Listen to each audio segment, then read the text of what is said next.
Hi, everybody. I'm here today with the great David Avrin. David Avrin is not just a world traveler and a great speaker, he is also a writer. And his new book, Visibility Marketing, is something that we're going to talk about today. And David is going to start out by telling you why you need this book. Hi, David.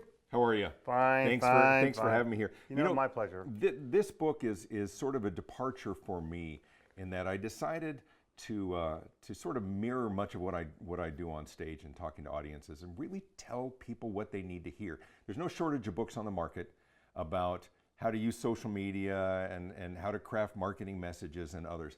And this is really sort of a no-holds-barred look at the mistakes that so many in business make today. The shift that's occurred, really profound shift over the last.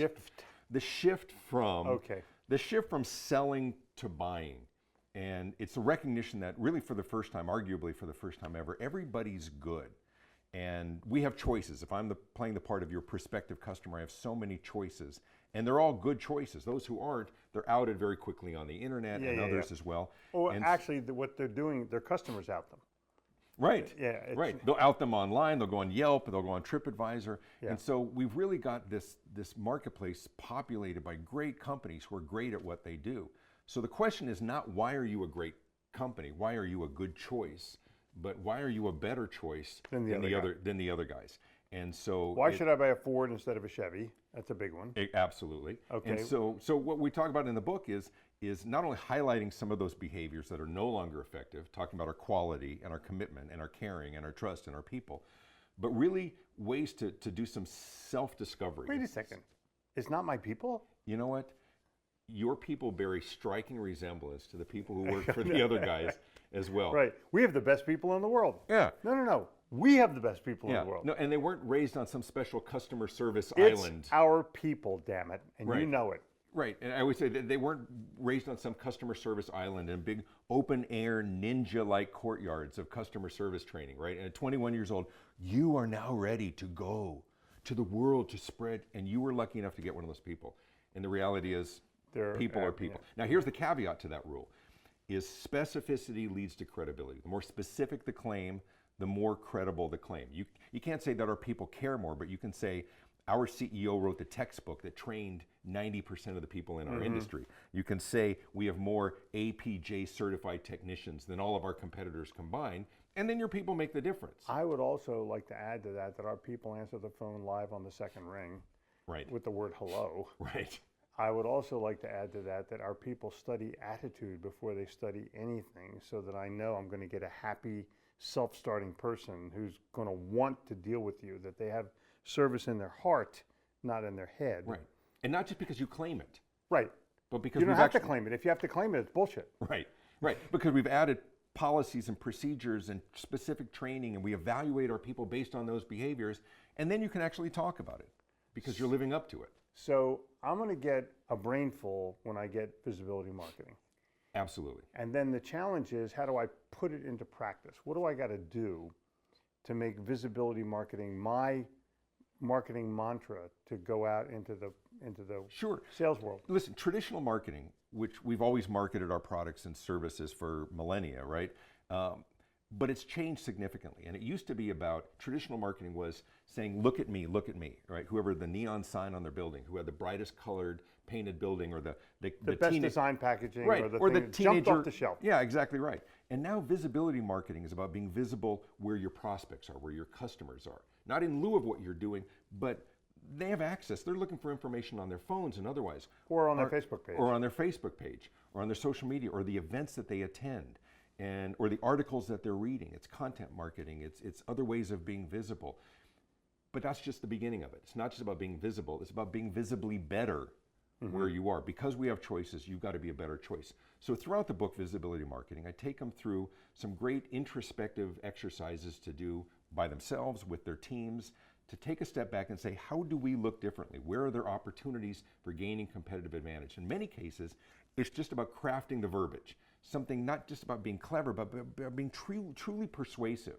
But in many cases, as you know, there really isn't anything different. You got a Windows store, and here's another Windows store, and they manufacture, and they got triple pane, and they got we're all doing the same thing. Yeah. So sometimes we have to step back and say, I don't really see anything different. So beyond clever verbiage or different colored trucks, Which is big. right, which is all important, can we actually create differentiation? Can we solve a problem better than someone else? Can we look at our buyer experience and look at those traditional barriers that maybe people have come to expect in your industry and saying, we're not going to submit to that anymore.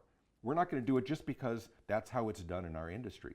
So no matter what your business model is, no matter what your industry you're in, there are insights and expertise and exercises to help you do some great introspective work to find ways to differentiate yourself. And it's not complicated. If you walk by a little hot dog stand in Austin, Texas, you're going to see a sign that says, the best worst. Right. And it doesn't have to get any more complicated than that. It's a very simple statement that you can make about your, I woke up at 5 o'clock one morning and I wrote, people will rain on your parade because they have no parade of their own. Right. And it's just a self-truth. That's all it is. I've put it out. I've tweeted it probably 100 times. Always gets 50 retweets and something or another. So what do you wake up and write? What do you wake up and think about? What do you wake up and do? And you're not going to get that same thought if you're watching somebody else's stuff on television in the morning or trying to find out what the traffic report is or what the weather is. It's not going to do you any good. And this book will actually get you from where you are to where you want to be. It will actually get you to see yourself in a different light, in a better light, and teach you what to do for yourself, not what other people are doing to you. Right. And it's much more of a strategic book than it is a tactical one. There's certainly tactics. We talk social media, we talk blogs, we talk content marketing, and other exercises. But it's about a shift in mindset and recognizing what your competitors are doing, what they're doing well. There's even a lot of content to talk about how do you really look at your competitors. And instead of being dismissive, which we tend to do, acknowledge what are they great at so that we can be better than that or great at something else, right? Yep. So a lot of it's about nuance. If there were obvious ways to stand out, most of us would have jumped on that already. But it's recognizing they where don't the send you a letter saying, here's how you stand out. Right. You have to basically create your own process. But as David just said, it starts here first. If you're not thinking about it, it's never going to happen. You're never going to be able to manifest it. So you have to take this introspective look at your own visibility. You have to decide what's different about you or what's better about you than the other guy. And it's not painful to find it out at all unless you're not there yet. And then you have to figure out a way to get that out to the marketplace. And with social media, it's now exponentially easy. Right. And that much more important to do it because your competitors are doing it. Earl Nightingale, who was the fourth person to iterate this in some way or another, because sort of Plato started it first, you become what you think about all day long. And if you're thinking the right thing, if you're thinking about branding, if you're thinking about visibility, if you're thinking about yourself and how you can differentiate yourself from your competitor in a way that your customer considers valuable, then Visibility Marketing is the book that you need to buy right now. And I'll bet you can get it on Amazon. What do you bet? You can get it on Amazon.com. David Avrin, and the book is Visibility Marketing. You can buy it now. You can learn more about what I do and who I am at visibilitycoach.com. Don't invest a few bucks in the book. Invest a few bucks in yourself.